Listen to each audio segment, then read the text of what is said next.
Encontré un correo electrónico oculto que lo cambió todo. Era una tarde de mayo en Valencia, cuando terminé de ordenar la estantería de nuestro despacho. El sol entraba por la ventana creando sombras alargadas sobre los libros recién acomodados. Fue entonces cuando noté que el portátil de Javier estaba abierto sobre el escritorio. No era algo extraño. Mi marido siempre había sido olvidadizo, y solía bromear con él sobre eso. Pero esa tarde, algo no encajaba. Quizás fue la forma distante en que me besó la mejilla esa mañana, o cómo evitó mirarme a los ojos durante el desayuno mientras le servía el café con tostadas, como cada día desde hacía 15 años. Cuando miré la pantalla, vi un hilo de correos con el título Estrategia de divorcio, cronograma y bienes. Mi corazón se detuvo por un instante. La curiosidad y el miedo luchaban dentro de mí mientras hacía clic. El correo era con un abogado llamado Martínez, que nunca había oído mencionar. Javier estaba discutiendo cómo programar la presentación para obtener la máxima ventaja, sugiriendo que yo era demasiado dependiente emocionalmente para sospechar algo. Enumeraba nuestros bienes: el ático en Barcelona, el apartamento en la playa de Alicante, la colección de arte que habíamos ido formando juntos cada aniversario, incluso las joyas que heredé de mi abuela, y preguntaba cómo asegurarse de que estuvieran protegidos de sus garras. Me sentí enferma, como si el suelo bajo mis pies hubiera desaparecido de repente. No era solo una traición, era un robo premeditado envuelto en jerga legal. Me quedé en silencio un rato, mirando fijamente la pantalla, con los dedos temblorosos sobre el ratón. Recordé los últimos meses, las llamadas que atendía en otra habitación, las reuniones de trabajo que se alargaban hasta la noche, las excusas para no acompañarme a visitar a mi madre en Sevilla. Todo encajaba ahora con dolorosa claridad. Este no era simplemente un hombre distanciándose.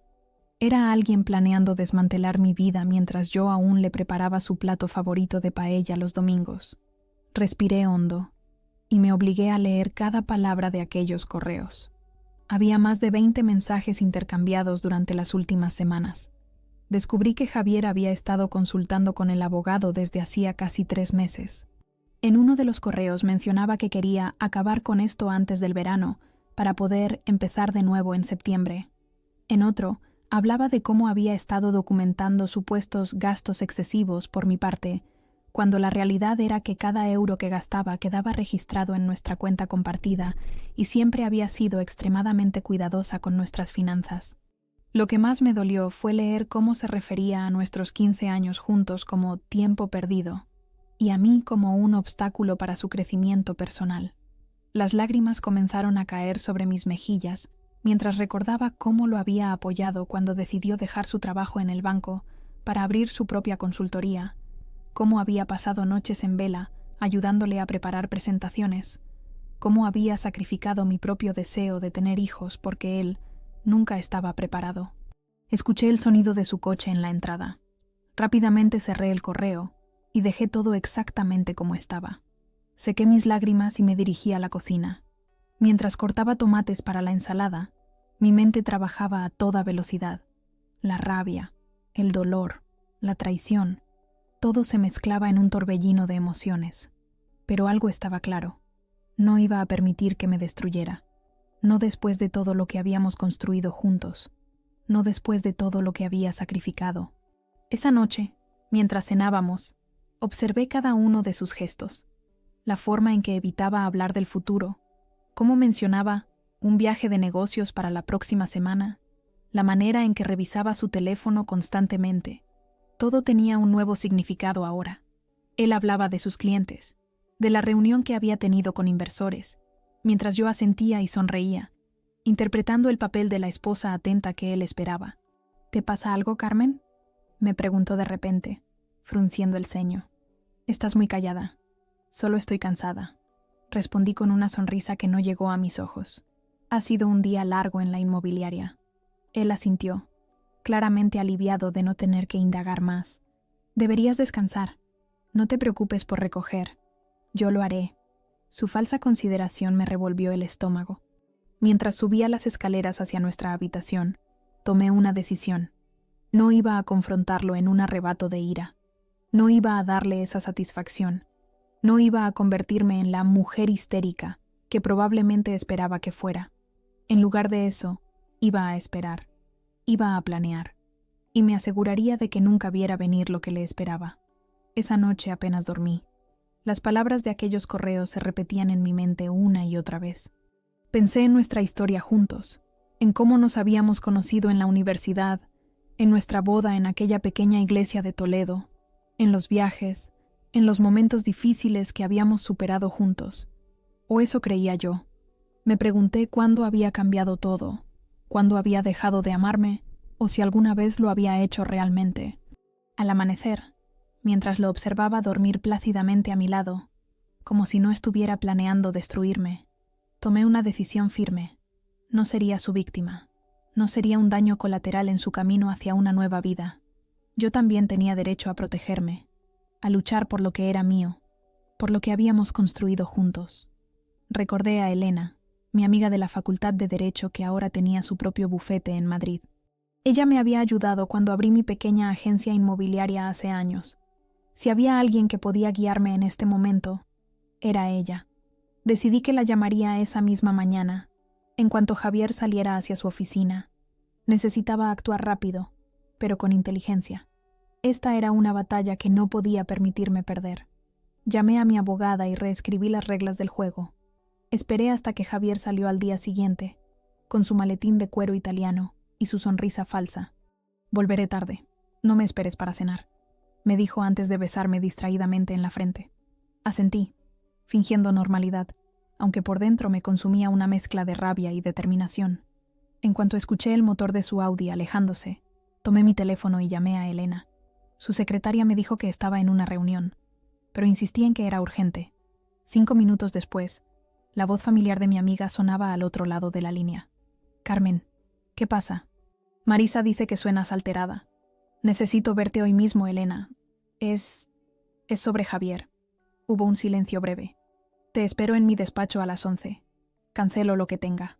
El bufete de Elena ocupaba la planta 12 de un edificio moderno en el Paseo de la Castellana. Desde sus ventanas se veía gran parte de Madrid, una ciudad que siempre me había parecido llena de posibilidades. Entré con mi portátil bajo el brazo, después de haber hecho copias de todos los correos. Elena me recibió con un abrazo.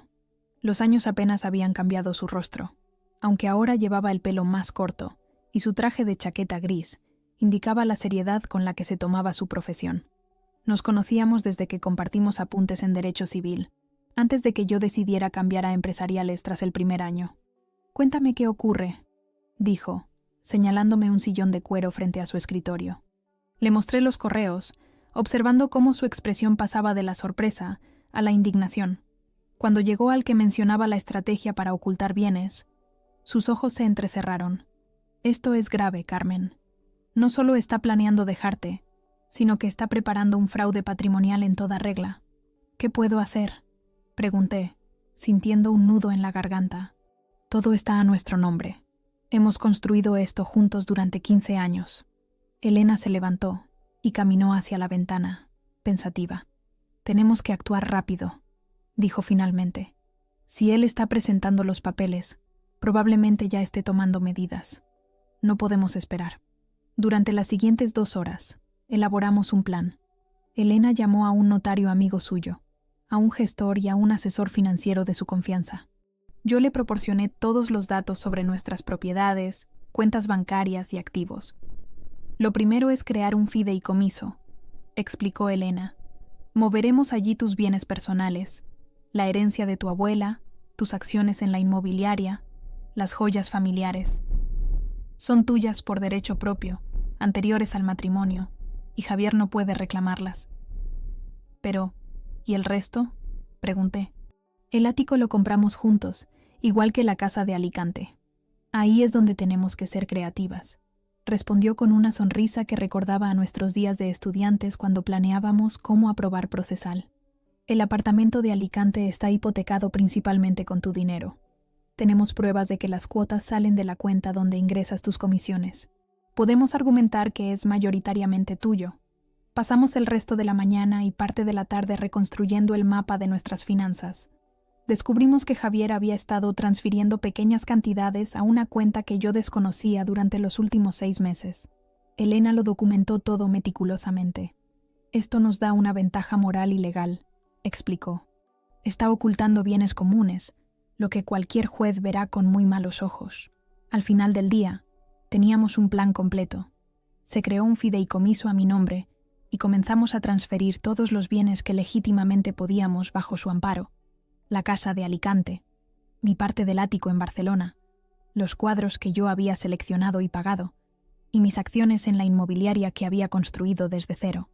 Cada transferencia era legal, documentada y a prueba de cualquier impugnación. ¿Esto no es hacer exactamente lo que él está planeando?, pregunté mientras firmaba uno de los muchos documentos que Elena había preparado. No, Carmen, respondió ella con firmeza. Él está intentando ocultarte bienes que te corresponden legalmente. Nosotras estamos protegiendo lo que es tuyo de forma transparente y legítima. La diferencia es crucial. Durante la semana siguiente, mantuve una apariencia de normalidad en casa. Preparaba el desayuno para Javier. Le preguntaba por su día. Incluso organicé una cena con sus socios y sus esposas, donde me mostré como la anfitriona perfecta. Por las mañanas, mientras él estaba en la oficina, yo me reunía con Elena y su equipo para finalizar los detalles de nuestra estrategia. Fue una semana agotadora, dividida entre la actuación en casa y las intensas reuniones con abogados y asesores. Había momentos en que me sentía culpable, como si estuviera traicionando a alguien que amaba, pero entonces recordaba los correos, sus palabras frías calculando cómo dejarme sin nada, y la culpa se transformaba nuevamente en determinación. El viernes de esa semana, Elena me llamó temprano. «Está todo listo», dijo. «Las transferencias están completadas y documentadas. El fideicomiso está operativo y todos los bienes relevantes están bajo su protección. Ahora solo queda esperar». «¿Y si se da cuenta?», pregunté, sintiendo una punzada de ansiedad. «No tiene forma de saberlo a menos que intente mover alguno de esos activos, lo que sería extraño justo antes de presentar una demanda de divorcio. Si todo va según lo previsto en sus correos, presentará los papeles la próxima semana. Y cuando lo haga, se llevará una sorpresa». Esa noche, mientras preparaba una paella, su plato favorito, reflexioné sobre nuestra situación. Parte de mí seguía amando al hombre con quien había compartido mi vida durante 15 años, pero esa parte se hacía cada vez más pequeña frente a la evidencia de su traición.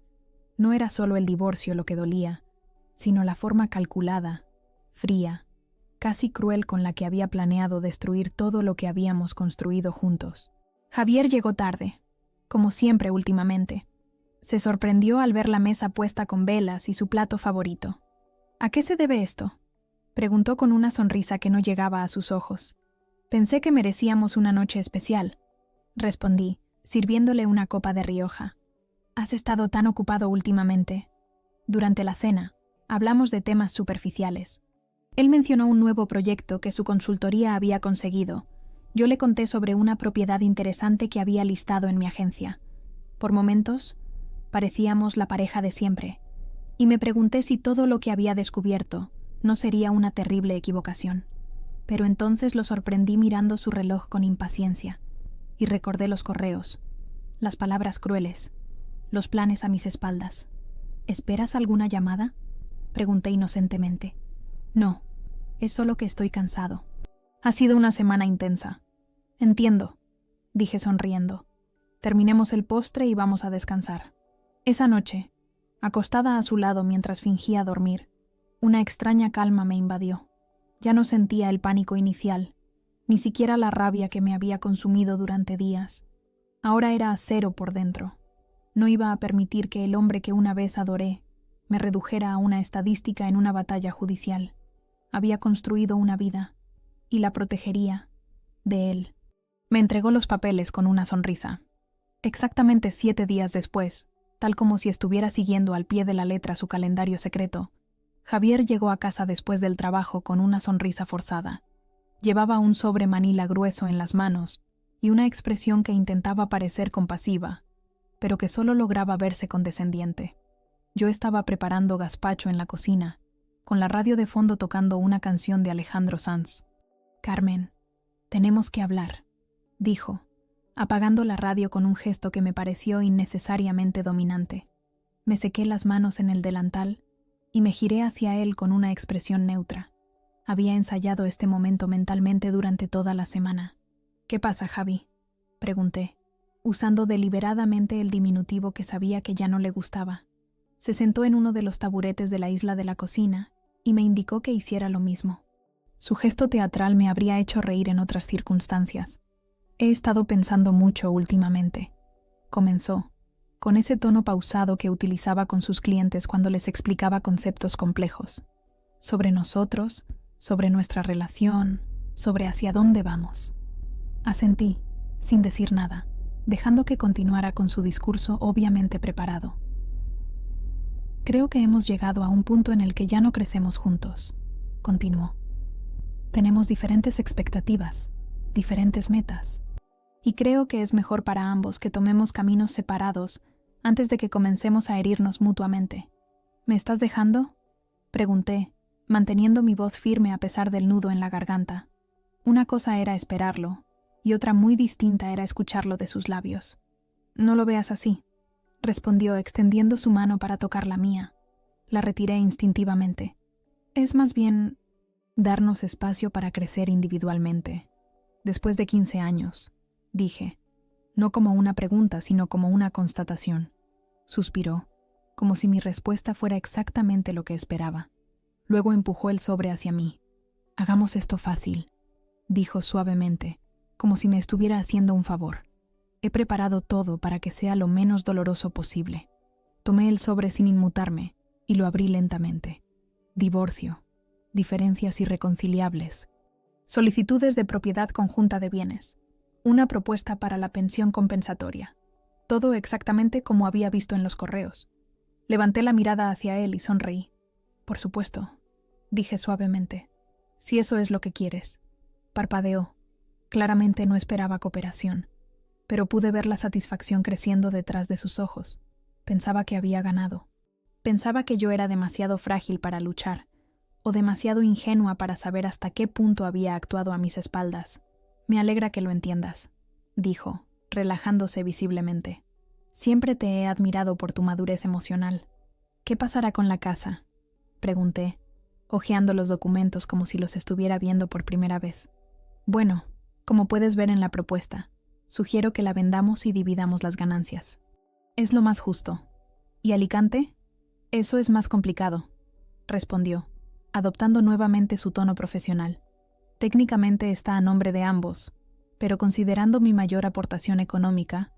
«¿Tu mayor aportación?», lo interrumpí alzando una ceja. «Interesante perspectiva. Carmen, no hagamos esto difícil», suspiró. «Los números están ahí. Mi consultora ha generado la mayor parte de nuestros ingresos durante los últimos años». «Entiendo», dije, volviendo a los documentos.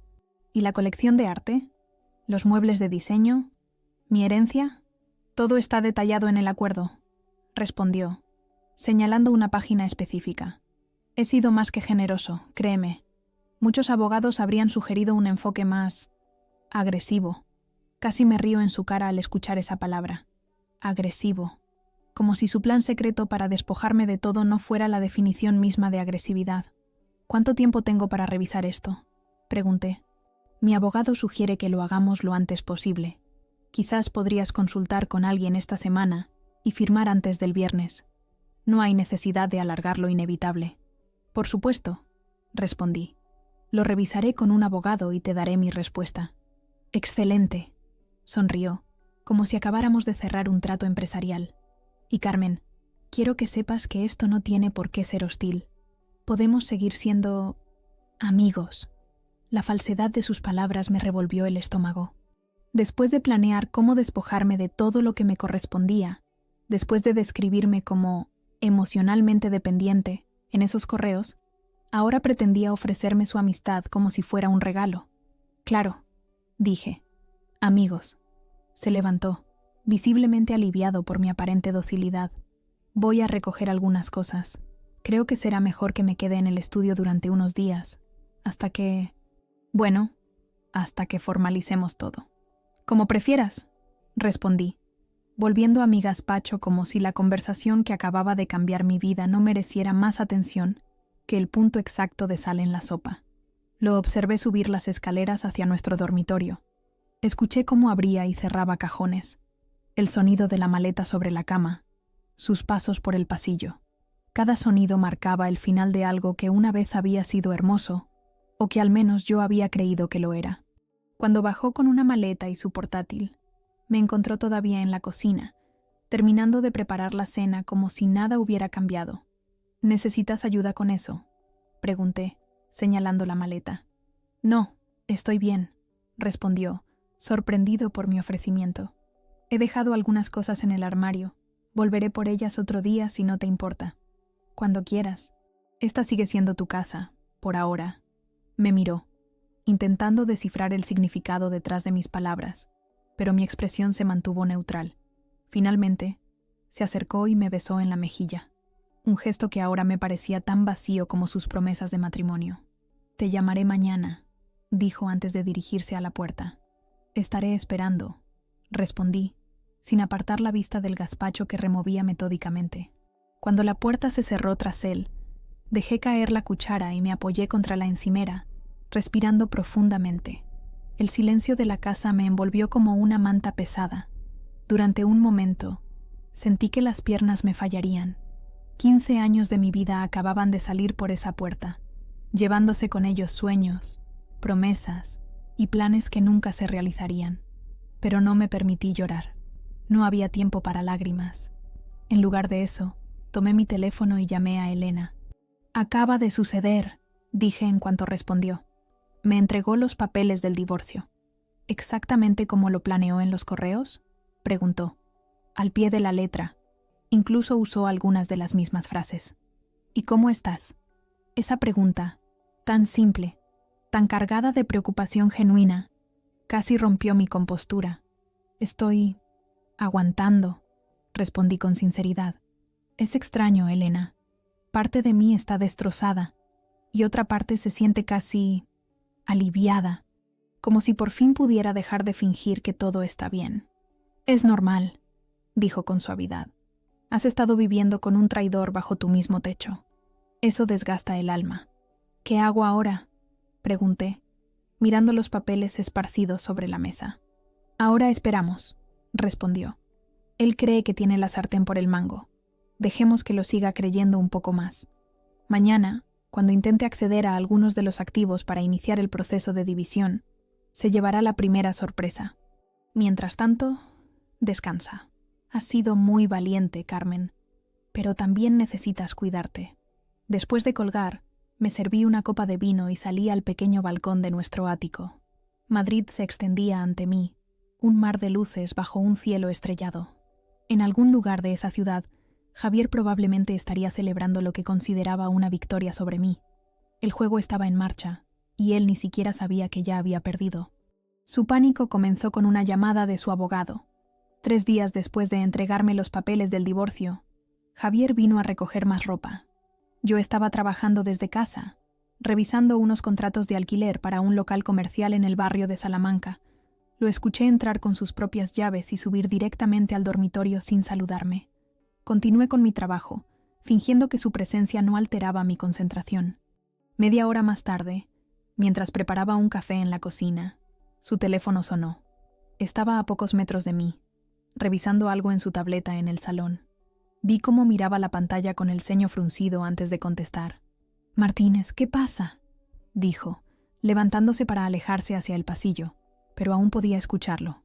Me quedé muy quieta, aguzando el oído mientras removía lentamente mi café. «¿Cómo que no puedo acceder?». Su voz se elevó, olvidando que yo estaba cerca. «No, eso es imposible. Lo comprobé la semana pasada». Hubo un largo silencio mientras escuchaba a su abogado al otro lado de la línea. Vi cómo su rostro pasaba de la confusión a la incredulidad, y finalmente a algo que nunca había visto en él: miedo. ¿Transferido? ¿A nombre de quién?, susurró, apoyándose contra la pared del pasillo. «No, eso no puede ser. ¿Y la casa de Alicante? ¿También? Pero todo estaba a nuestro nombre. Ella no podría». No terminó la frase. Se quedó mirando al vacío, con el teléfono aún pegado a la oreja, mientras el abogado seguía hablando. «Necesito que revises todo», dijo finalmente. «Todo. Las cuentas, las propiedades, las inversiones. Y llámame de inmediato». Colgó y se quedó inmóvil en el pasillo durante varios segundos. Yo volví rápidamente mi atención al café, añadiendo un poco de leche mientras tarareaba suavemente una canción. Cuando levantó la mirada y me vio, sus ojos se habían transformado. Ya no me miraba con la condescendencia habitual de los últimos meses, sino como si estuviera viendo a una completa desconocida. ¿Pasa algo?, pregunté con inocencia, llevándome la taza a los labios. ¿Has movido alguno de nuestros activos?, preguntó, con voz temblorosa. Alcé una ceja. Pensé que estábamos manteniendo las cosas cordiales, dije con fingida dulzura. No querríamos que ninguno de los dos se llevara sorpresas, ¿verdad? Ese fue el momento en que le golpeó la realidad. La mujer que había subestimado, a quien creía demasiado dependiente y emocional para anticipar sus movimientos, había volteado completamente la situación. ¿Qué has hecho?, preguntó acercándose a la isla de la cocina, su rostro ahora una mezcla de ira y desconcierto. Lo mismo que tú planeabas hacer, respondí tranquilamente. Proteger lo que es mío. No puedes simplemente transferir propiedades conjuntas, dijo, recuperando algo de su tono profesional. Es ilegal. El juez lo revertirá inmediatamente. ¿Ilegal?, repetí, dejando la taza sobre la encimera con suavidad. Como planear secretamente un divorcio para despojar a tu cónyuge de sus bienes legítimos. Como esa clase de ilegalidad, Javier. Su rostro palideció. No sé de qué estás hablando. Por supuesto que lo sabes, dije, sacando mi teléfono. Abrí la galería y le mostré las capturas de pantalla de sus correos electrónicos. ¿Te refrescan la memoria estas estrategias de divorcio? ¿O quizás esta parte donde me describes como demasiado dependiente emocionalmente para sospechar algo? Ver su propio plan expuesto tan claramente lo dejó mudo. Se dejó caer en uno de los taburetes, pasándose la mano por el pelo con nerviosismo. ¿Cómo? Comenzó, pero no pudo terminar la pregunta. ¿Cómo lo descubrí? Dejaste tu portátil abierto. No fue muy inteligente para alguien tan calculador. Durante las siguientes horas, su teléfono no dejó de sonar. Vi cómo salía al balcón para hablar en susurros con su abogado, cómo revisaba frenéticamente documentos en su tableta, cómo realizaba llamadas a bancos y gestores. Con cada conversación, su rostro se tensaba más. Con cada confirmación, su pánico aumentaba. Al caer la tarde, volvió a la cocina donde yo preparaba tranquilamente la cena. Solo para mí. Carmen, tenemos que hablar, dijo, con un tono completamente diferente al que había usado al entregarme los papeles del divorcio. Ya no había condescendencia, ni falsa compasión. Ahora había urgencia, y por primera vez en mucho tiempo, respeto. Estoy ocupada, respondí, cortando unos pimientos con precisión. Puedes dejar otro mensaje con tu abogado. Por favor, insistió. Lo que has hecho, has transferido casi todo. La casa de Alicante, tu parte del ático, las acciones de tu inmobiliaria, incluso los cuadros que compramos juntos. No, Javier, lo corregí sin mirarlo. Los cuadros que yo seleccioné y pagué. Si revisas bien las facturas, verás que salieron de mi cuenta personal, no de la conjunta, al igual que las cuotas de la hipoteca de Alicante, que se pagaban con mis comisiones. Pero eso no es justo, balbuceó, su arrogancia completamente desvanecida. Me giré para mirarlo directamente, el cuchillo aún en mi mano. ¿No es justo? ¿Y era justo que tú planearas durante meses cómo dejarme sin nada?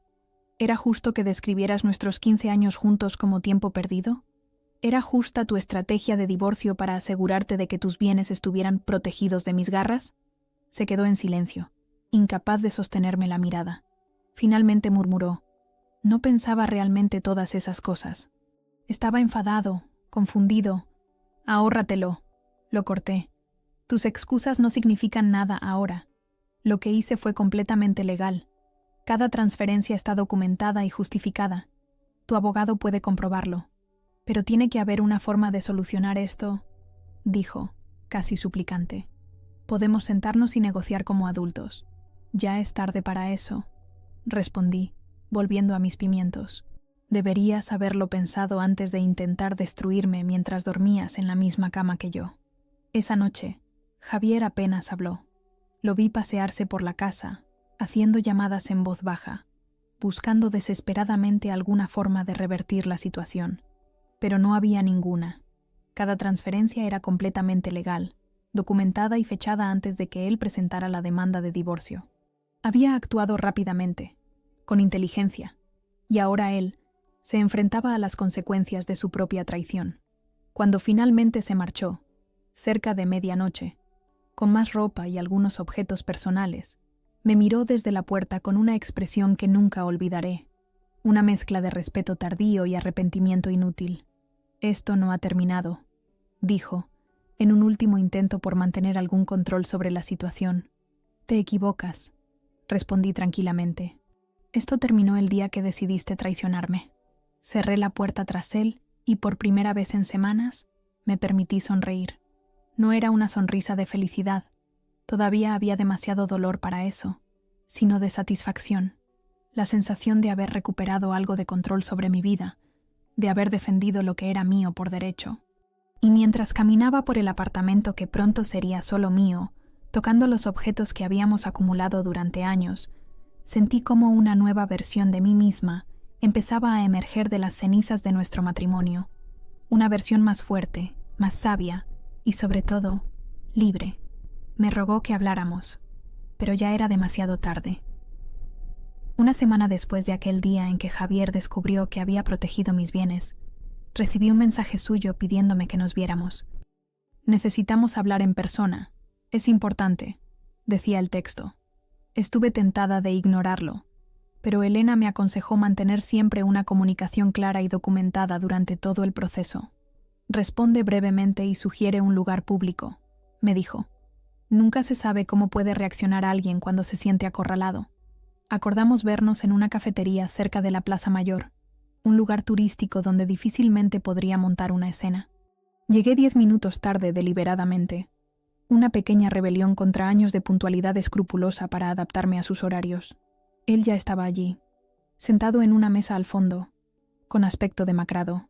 Había perdido peso, y las ojeras bajo sus ojos hablaban de noches sin dormir. Pedí un café con leche antes de sentarme frente a él. El camarero, un hombre mayor con bigote espeso, nos miró con curiosidad antes de alejarse. «Gracias por venir», comenzó Javier, con una voz que intentaba sonar firme. «Tienes 10 minutos», respondí consultando mi reloj. «Tengo una cita con unos clientes a las 12». Era mentira, pero él no tenía forma de saberlo. Lo único que tenía programado ese día era una sesión de spa que me había regalado a mí misma. Un pequeño lujo que nunca me había permitido durante nuestro matrimonio, porque a él le parecía un gasto innecesario. «Carmen, creo que nos estamos precipitando», dijo, inclinándose hacia adelante. «Todo esto, el divorcio, las transferencias de bienes, está escalando demasiado rápido. Quizás deberíamos dar un paso atrás y reconsiderar las cosas». Tomé un sorbo de mi café, observándolo por encima del borde de la taza. ¿Realmente creía que podía manipularme tan fácilmente? ¿Reconsiderar qué exactamente?, pregunté. ¿Tus planes secretos para dejarme sin nada? ¿O el hecho de que esos planes hayan fracasado? Las cosas no son tan simples, se defendió, pasándose una mano por el pelo con nerviosismo. Sí, consulté con un abogado. Sí, exploré opciones para proteger algunos activos, pero nunca tuve la intención de... Leí tus correos, Javier. Lo interrumpí con voz calmada. Vi tu estrategia. Sé lo que estabas planeando. No solo me estabas dejando, estabas intentando borrarme. Pareció genuinamente sorprendido, como si nunca hubiera considerado que sus acciones pudieran interpretarse de esa manera. Yo no lo veía así, balbuceó. Estaba intentando protegerme nada más. Solté una risa seca. ¿Protegerte de qué? ¿De la mujer que ha estado a tu lado durante 15 años? ¿De la persona que renunció a tener hijos porque tú no estabas preparado? ¿De quién te apoyó cuando dejaste el banco para abrir tu consultoría, arriesgando nuestra estabilidad económica? Su mirada cayó sobre la mesa, incapaz de enfrentar las verdades que acababa de lanzarle. El camarero pasó cerca, y Javier le hizo un gesto para pedir otro café, cualquier cosa para ganar tiempo. «Las cosas entre nosotros no han estado bien durante mucho tiempo», dijo finalmente. «Ambos lo sabemos». «No, Javier», respondí. «Tú lo sabías». Yo pensaba que estábamos atravesando una mala racha, como cualquier matrimonio. Trabajaba más horas para darte espacio, pensando que quizás necesitabas tiempo para ti mismo.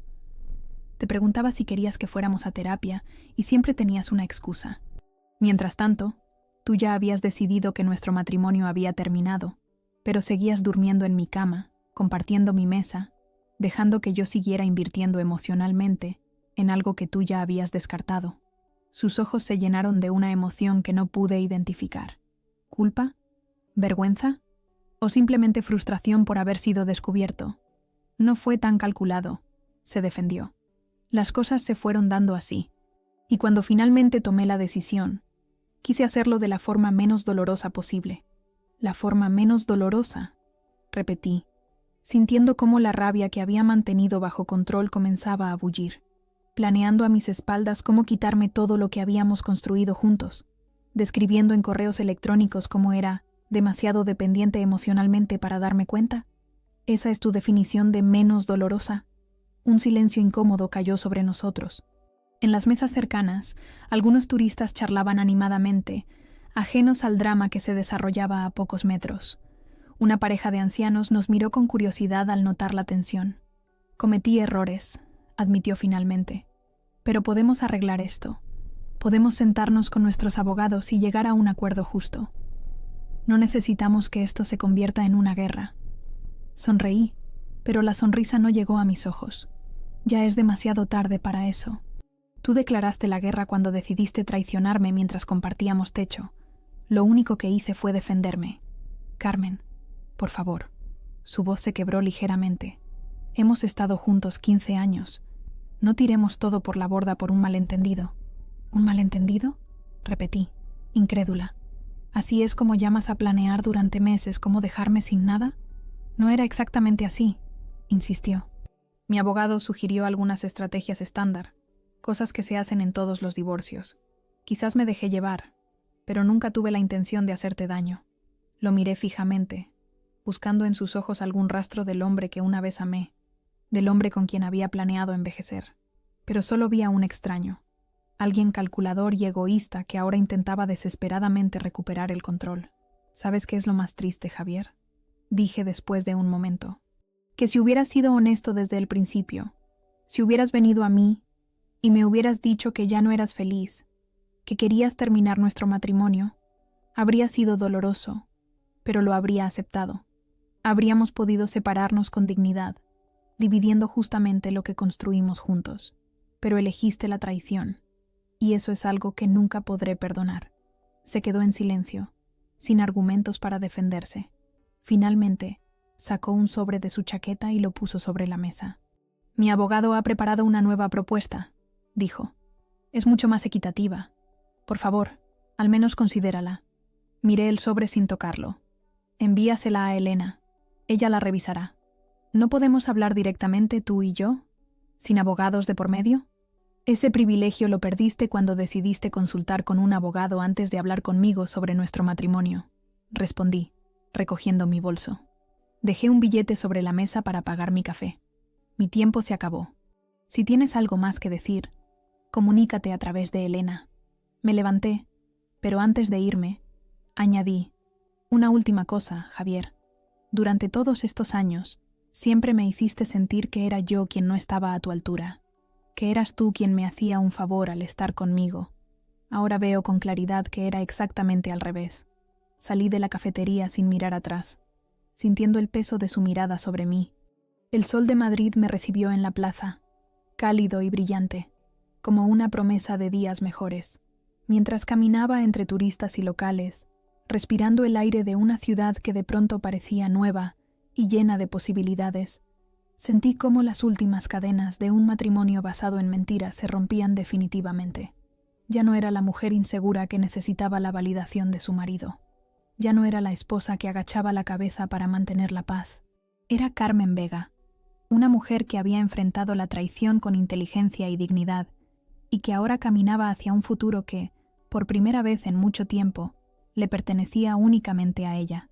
Elegí la dignidad sobre la venganza. Los procedimientos del divorcio fueron sorprendentemente rápidos, con pocos bienes sustanciales que Javier pudiera reclamar, y sin evidencia de irregularidades por mi parte. Su caso se derrumbó como un castillo de naipes.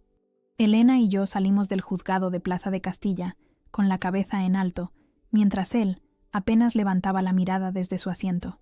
«¿Cómo te sientes?», me preguntó Elena mientras bajábamos las escaleras del imponente edificio judicial. Respiré profundamente el aire de mayo, tibio y perfumado con las flores de los jardines cercanos, como si me hubieran quitado un peso de encima que no sabía que cargaba. Respondí con sinceridad. «¿Quieres ir a celebrar?» «Conozco un lugar cerca donde sirven el mejor vermut de Madrid», negué con la cabeza. «Gracias, pero no. Creo que necesito estar sola por un tiempo». Elena me abrazó con fuerza. «Estoy muy orgullosa de ti, Carmen. No solo por cómo manejaste todo esto legalmente, sino por la fortaleza que has demostrado. Muchas se habrían derrumbado». Le devolví el abrazo, agradecida por tener una amiga como ella. «No habría podido hacerlo sin ti». «Sí, lo habrías hecho», afirmó con una sonrisa. «Quizás de otra manera, pero lo habrías hecho. Siempre fuiste más fuerte de lo que él te hizo creer». Nos despedimos en la entrada del metro. Elena volvía a su despacho. Yo tenía toda la tarde por delante, la primera de muchas tardes de verdadera libertad. Decidí caminar sin rumbo, dejando que Madrid me acogiera con sus calles llenas de vida y posibilidades. Pasé por la Puerta del Sol, donde los turistas se fotografiaban en el kilómetro cero, por la Plaza Mayor, con sus pintores callejeros y músicos, por el Mercado de San Miguel, donde el aroma de tapas y vinos se mezclaba con las risas de la gente. En cada rincón encontraba pequeños detalles que antes habría pasado por alto. El color exacto del cielo madrileño al atardecer, la melodía de un violinista callejero, la sonrisa de un niño persiguiendo palomas. Al caer la noche, llegué al templo de Devot, ese capricho histórico en pleno Madrid, un templo egipcio rodeado de jardines donde los enamorados contemplan el atardecer. Me senté en un banco, observando cómo el sol teñía de oro y naranja el horizonte sobre la casa de campo. Parejas jóvenes compartían besos y promesas, grupos de amigos reían, familias paseaban con niños somnolientos, vidas entrelazadas, historias que comenzaban mientras la mía tomaba un nuevo rumbo. Esa noche, al volver al ático que ahora era solo mío, no encendí la televisión, ni puse música para llenar el silencio como había hecho las primeras noches después de que Javier se marchara. En su lugar, abrí las ventanas de par en par, dejando que el murmullo de la ciudad entrara libremente. Preparé una cena simple solo para mí, una tortilla española, unas rodajas de tomate con aceite de oliva y un vaso de vino tinto. Comí despacio, saboreando cada bocado, sin la presión de mantener una conversación o preocuparme por si la comida era del gusto de alguien más. En las semanas que siguieron, comencé a reclamar espacios que había cedido sin darme cuenta. Transformé el despacho que había sido territorio exclusivo de Javier en un pequeño estudio de pintura, retomando una pasión que había abandonado poco después de casarme porque él consideraba que ocupaba demasiado espacio con todos esos lienzos y olores. Contraté a un diseñador para renovar el dormitorio principal, exorcizando recuerdos con nuevos colores y texturas. Mi agencia inmobiliaria, que siempre había sido próspera, pero que yo mantenía a un tamaño modesto para poder dedicar tiempo a nuestro hogar, comenzó a expandirse. Contraté a 2 agentes más y abrí una pequeña sucursal en el barrio de Chamberí. El trabajo me llenaba de una satisfacción que había olvidado, recordándome que antes de ser la esposa de Javier, había sido una mujer con ambiciones y sueños propios. Hubo días difíciles, por supuesto, momentos en que el dolor de la traición regresaba con fuerza, noches en que la soledad parecía demasiado grande para la cama que ahora ocupaba yo sola. Pero incluso en esos momentos, había una especie de paz en saber que mi vida me pertenecía completamente, que cada decisión, grande o pequeña, la tomaba yo sin tener que consultar o comprometerme. Una tarde de agosto, mientras revisaba documentos en mi oficina, recibí un correo electrónico de Javier. Era la primera comunicación directa desde nuestro encuentro en aquella cafetería meses atrás. Todo lo demás había sido a través de abogados. «Carmen», decía, «espero que estés bien. He estado reflexionando mucho sobre lo ocurrido entre nosotros y sobre mis acciones. No busco excusas ni perdón. Solo quería que supieras que lamento profundamente haberte lastimado. Nunca valoré realmente todo lo que teníamos hasta que lo perdí. Comprendo si no quieres responder. Solo quería decírtelo. Javier». Leí el correo varias veces, buscando el viejo dolor, la rabia, incluso la satisfacción de verlo arrepentido. Pero en su lugar, solo encontré una serena indiferencia. Sus palabras ya no tenían poder sobre mí. Cerré el correo sin responder y continué con mi trabajo. Esa noche, mientras cenaba con Elena en una terraza de la Latina, le conté sobre el mensaje. ¿Y no vas a responderle?, preguntó, observándome con curiosidad. Negué con la cabeza. No hay nada que decir. Lo que tuvimos terminó, no con su traición, sino con mi decisión de seguir adelante. ¿Sabes? Muchas personas en tu situación habrían buscado venganza, comentó Elena mientras saboreaba su sangría. Habrían hecho público todo, habrían humillado al ex, habrían quemado sus cosas. Lo típico. Sonreí. La venganza habría sido satisfactoria por un momento, pero después me habría dejado vacía. Además, ¿qué mejor venganza que vivir bien? Elena levantó su copa. Por vivir bien, entonces, y por la dignidad silenciosa que vale más que 1000 gritos. Chocamos nuestras copas bajo el cielo estrellado de Madrid, mientras a nuestro alrededor la ciudad pulsaba con vida y posibilidades. 2 meses después, decidí hacer algo que llevaba tiempo considerando: viajar sola. No unas simples vacaciones, sino un verdadero viaje de autodescubrimiento. Dejé la agencia en manos de mi equipo y volé a Italia, un país que siempre había querido explorar profundamente, más allá de las típicas escapadas de fin de semana que Javier consideraba suficientes. En una tarde dorada de octubre, me encontré de pie en los acantilados de Positano, en la costa amalfitana, dejando que el viento enredara mi cabello mientras el mar rugía abajo. El azul intenso del Mediterráneo se extendía hasta el horizonte, fundiéndose con un cielo igualmente azul. Respiré profundamente, llenándome los pulmones con aire salado y libertad. Había sido traicionada, sí, pero no había sido rota. Había sido abandonada, pero no había quedado vacía. Al contrario, me sentía más completa que nunca, redescubriendo partes de mí misma que había ido silenciando gradualmente durante mi matrimonio. Una pareja de ancianos italianos pasó junto a mí, caminando lentamente de la mano. El hombre me sonrió amablemente. «Bella vista, Vero», comentó, señalando el mar. «Bellísima», respondí con mi italiano rudimentario. «La más hermosa que he visto». «¿Está usted sola?», preguntó la mujer en un español sorprendentemente bueno. Miré hacia el mar infinito, hacia el pueblo de casas coloridas que se aferraban a la ladera del acantilado, hacia el cielo que comenzaba a teñirse con los colores del atardecer. Pensé en mi vida en Madrid, en mi negocio creciente, en las nuevas amistades que había cultivado, en los viejos lazos que había fortalecido, en la pintura que volvía a llenar mis días. «No», respondí con una sonrisa genuina. «No estoy sola en absoluto». La pareja asintió como si entendieran perfectamente lo que quería decir, y continuaron su camino. Me quedé allí hasta que el sol se hundió en el horizonte, pintando el cielo de púrpuras y naranjas. En ese momento, con el viento marino acariciando mi rostro y el futuro abierto ante mí como el mar infinito, supe con certeza que había elegido bien. A veces, el poder no viene de gritar o dar portazos. A veces, viene de alejarse con todo lo que intentaron robarte y la silenciosa gracia de nunca mirar atrás.